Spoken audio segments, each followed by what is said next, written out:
أعوذ بالله من الشيطان الرجيم. بسم الله الرحمن الرحيم. يا أيها الذين آمنوا لا تسألوا عن أشياء إن تبد لكم تسؤكم وإن تسألوا عنها حين ينزل القرآن تبد لكم عفى الله عنها والله غفور حليم. قد سألها قوم من قبلكم ثم أصبحوا بها كافرين.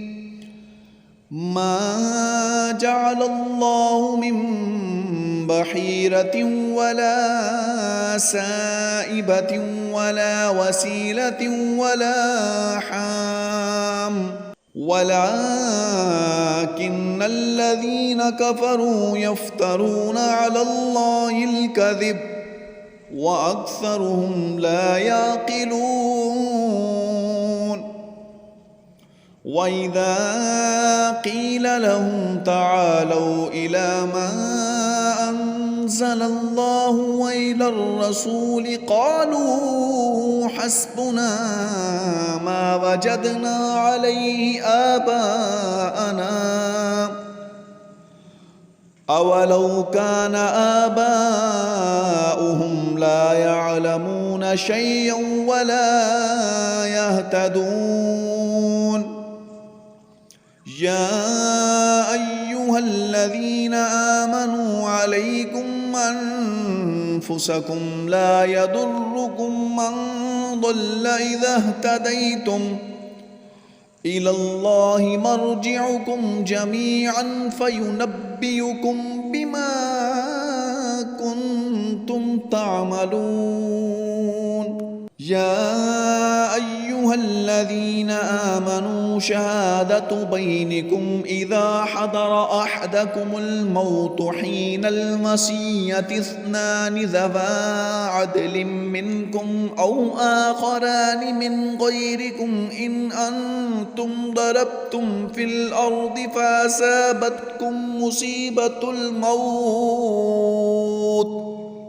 تحبسونهما من بعد الصلاة فيقسمان بالله إن ارتبتم لا نشتري به ثمنا ولو كان ذا قربى ولا نكتم شهادة الله إنا إذا لمن الآثمين. فإن عثر على أنهما استحقا إثما فآخران يقومان مقامهما من الذين استحق عليهم الأوليان فيقسمان بالله لشهادتنا